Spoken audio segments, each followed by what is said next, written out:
The idea that receiving vaccines would be parental choice scares me. During the pandemic, we learned that science had become a new orthodoxy. What I mean by that is they were making claims that were not undergirded by empiricism and observable evidence. They were making ideological claims. Shut up! You're not a doctor. The medical establishment was placed at the heart of our culture. Science was placed at the heart of our culture. God was cast to the sidelines. With no individual connection to God, you are free to be told what to do by whoever tells you that they are your God now. Well, it looks like the orthodoxy has taken a pretty significant blow. Of course, we all believe in science, the process by which we find out previously indeterminate truths through processes of clinical trials, observed evidence. But part of a rigorous scientific process would include who paid for those experiments, who benefits from those experiments, why are these experiments like, vitamin D or ivermectin or hydroxychloroquine experiments not taking place? Is it to do with money? Is it to do with power? Real science is what we want, and to conduct real science, you need real principles.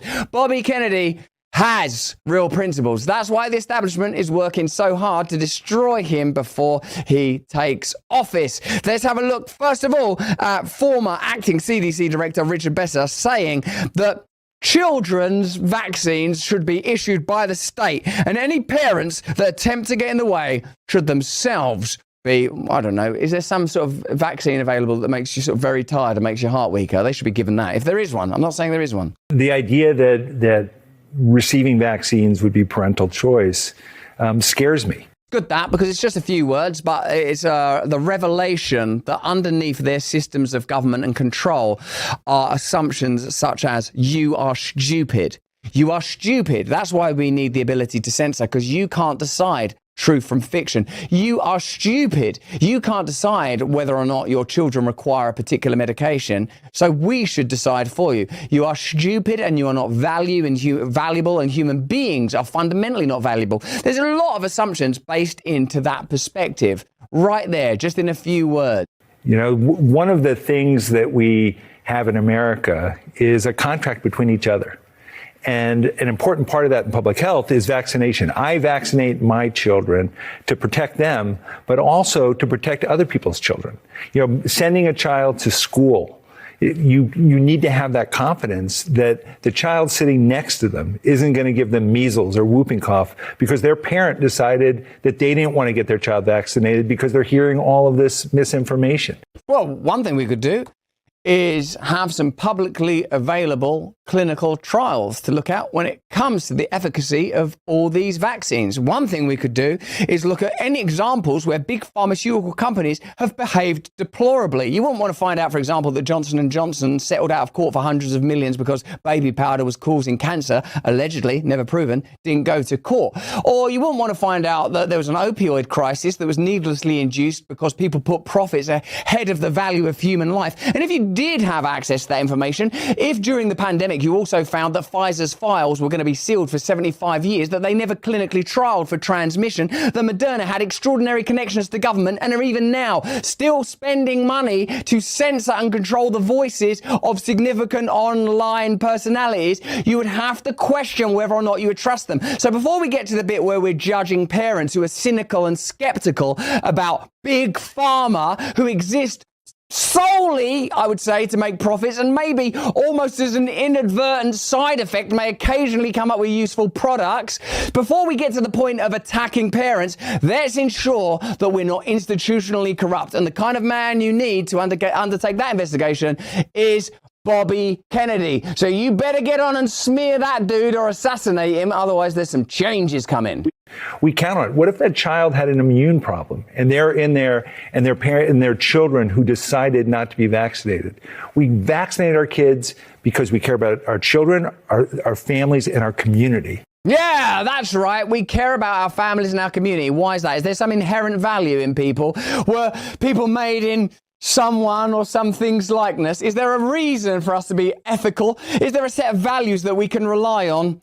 Is there an investigation that could be undertaken there? And is the person to undertake that investigation former White House press secretary, current MSNBC or CNN? They all look the same to me. Pundit Jen Psaki. Let's get into her perspective on all this. We have seen nominations before from presidents of both parties where there have been ethical and substantive issues. Let's not forget, we had a nominee for HHS secretary in this administration who had never dealt with health care before being nominated. So I think that the notion that... I'm not here to defend. He was the Attorney General for the state of California. This is a little bit of a different... He had experience suing healthcare companies, but not anything to do with healthcare. Wait, no, hang on a second.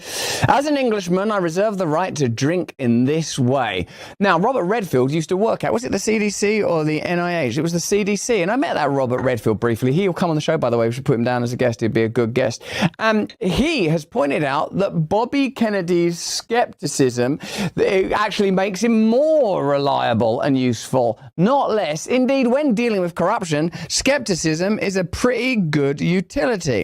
Do you think we should be worried at all, like if he gets confirmed? Should we?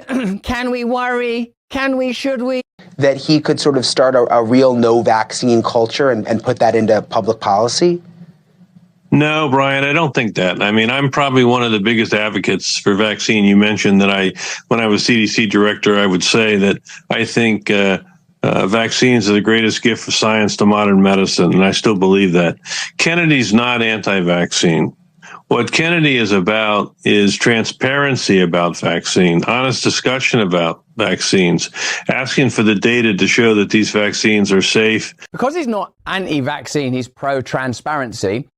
We know that that's a perfectly reasonable position. Pro-transparency, what a great position.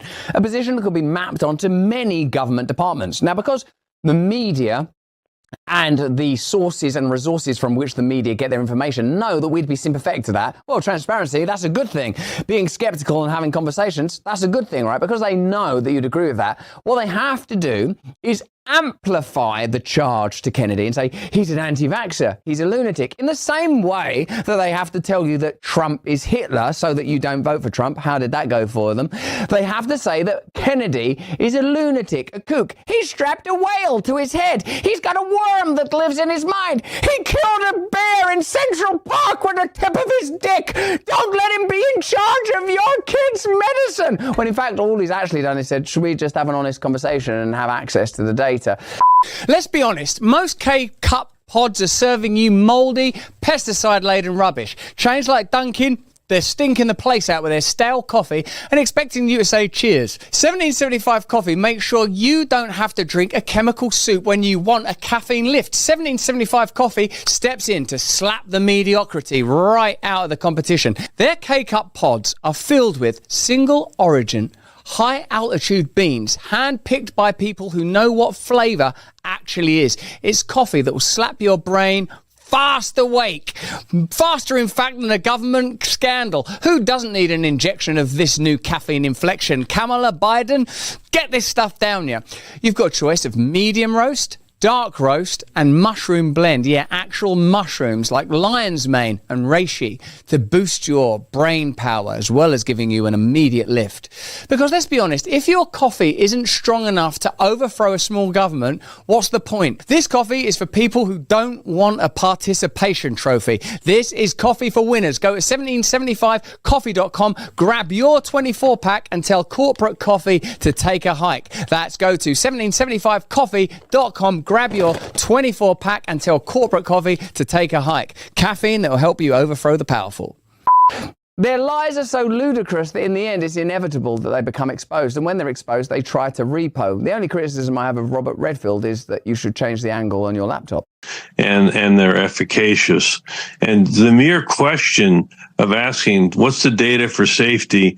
Many of his detractors say, okay, well, you're anti-vax. No, just show me the safety data. Show me the efficacy data. I have high confidence that Kennedy is going to be a strong supporter of transparency on vaccines, and where the vaccine data shows that they're efficacious and a benefit to the American public, he will promote them. I think, Brian, we need transformational change. Right now, we've created, over the last 20, 30 years, we've developed a disease system we need to make a health system. And when Kennedy says he wants to help make America healthy again, when I was CDC director, one of the challenges was we lost about 1.2 million people died of COVID. Other countries like Taiwan lost less than 10,000 people. Why did we lose so many people?